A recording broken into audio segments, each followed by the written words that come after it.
Alors, est-ce que tu peux nous parler un tout petit peu de ton travail? Est-ce De mon possible? travail, en tant qu'ingénieur, ce que je Ouais, en fais? tant qu'ingénieur, ce que tu fais, ouais. Oui. Alors, moi, je travaille en tant que consultante, donc ça veut dire que, je vais de client en client. Toujours dans l'industrie pharmaceutique. Là, actuellement, je suis chez un client, ça va faire à peu près 7 mois, 8 mois à peu près. Mmh. Donc c'est un client qui est dans l'industrie pharmaceutique et qui va, fabriquer des médicaments, pour prendre soin, si tu veux, de toutes les personnes qui ont des problèmes respiratoires, heu, qui ont, des problèmes de santé, qui ont des problèmes, des maladies en fait, en lien avec le sang. Donc, on va fabriquer des médicaments par rapport à ça. Alors moi, je travaille clairement dans le service qualification équipement. Donc, qu'est-ce que ça veut dire, qualification équipement? Pour te donner une idée, c'est-à-dire qu'une entreprise, elle va recevoir, par exemple, un équipement en particulier. Je vais dire, je sais pas, je vais te donner une cuve. On aura une Mmh. cuve mélangeur. Donc, cette cuve-là, elle est destinée à mélanger des produits. Mais avant que cette cuve aille en production et qu'on l'utilise pour fabriquer des médicaments, on doit s'assurer que la cuve, en fait, elle a bien été construite, qu'elle respecte toute la réglementation pharmaceutique et également les besoins qui ont été donnés par le client, donc par l'entreprise. Donc moi, mon rôle, si tu veux, c'est dès le départ, on va rédiger un cahier des charges. Donc le cahier des charges, il est destiné au fournisseur. Donc dans ce cahier des charges, on va lui dire, bon, bah, pour notre équipement, on veut telle fonction, on veut qu'il y ait bon, bah, telle fonction, tel instrument, on veut qu'il y ait, comment dire, telle partie de cet équipement qui soit mise en valeur. Donc, tu rédiges ton cahier des charges, ensuite tu l'envoies au fournisseur. Il y a des réunions avec le fournisseur justement pour débriefer, pour savoir ce qui est possible, ce qui est faisable. Ensuite, une fois que tu as rédigé ton cahier des charges, il faut également que tu rédiges d'autres types de documents, tels que, comment on appelle ça, des analyses de risque. Donc, les analyses de risque, c'est quoi? C'est en gros, en fonction des fonctions, enfin, en fonction des fonctions, par rapport aux fonctions de ton équipement, tu dois estimer s'il y a des risques pour le patient, s'il y a des risques pour toi-même, s'il y a des risques pour les techniciens. Donc, tu rédiges ton analyse de risque et après, tu dois passer à l'étape de testing. Donc, l'étape de testing, c'est-à-dire que on doit rédiger, donc quand je dis on, c'est moi parce que je m'en occupe, je dois rédiger des protocoles. Donc, tu as des protocoles dans lesquels, en fait, tu vas détailler des tests que tu dois faire par rapport aux fonctions de ton équipement.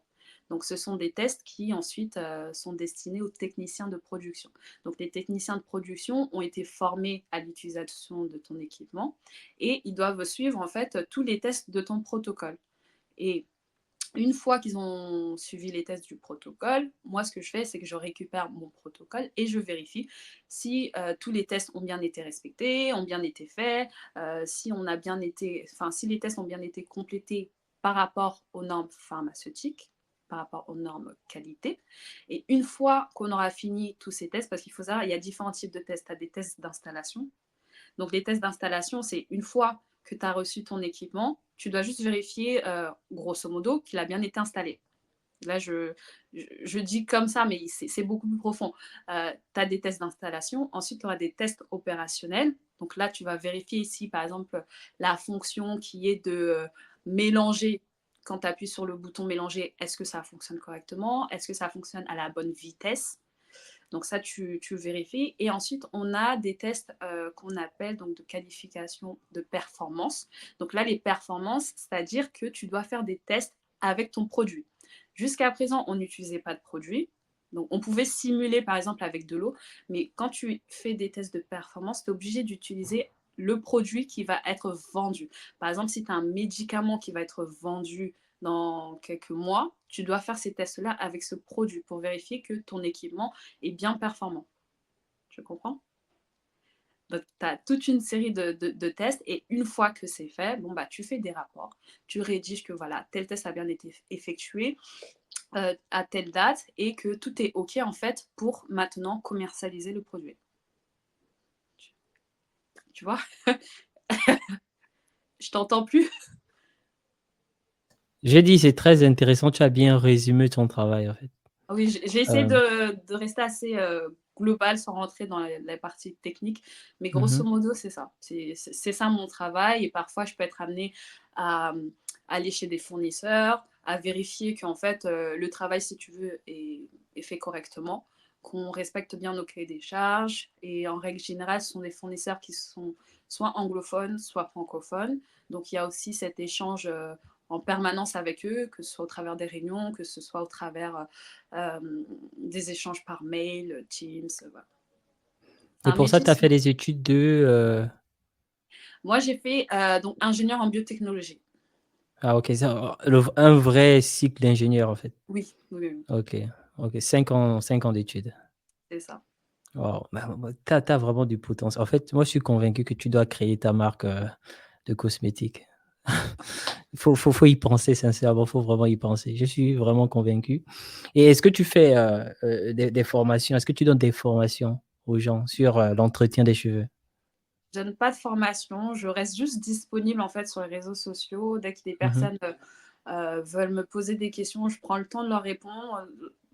Par exemple, il m'est déjà arrivé, bah, justement d'avoir, une conversation sur Teams ou sur, Zoom de personnes qui veulent vraiment, que je prenne le temps de répondre à leurs questions. Donc là, si moi j'ai le temps aussi, je le fais. Mais c'est vraiment juste en fonction de la demande. Si vraiment il y a Mmh. une personne hem, qui veut me poser plein de questions, qui est perdue, qui aimerait que je prenne vraiment le temps d'analyser les choses avec elle, je le fais. Mais c'est vrai que je n'ai pas de formation, Mmh.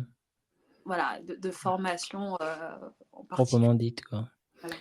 Et comment on fait pour te contacter? Les réseaux sociaux. Je suis sur, bah, Black Twins, sur Instagram, sur Facebook, sur YouTube. On a laissé aussi notre mail, donc on peut me trouver facilement, vraiment facilement. On peut te trouver facilement, OK. Ouais, c'est juste aussi, envoyer un email et tu m'as répondu. Elle répond aux mails. Donc, les Oui, c'est ça. gars, vous pouvez lui envoyer un email. En tout cas, si vous voulez collaborer avec elle.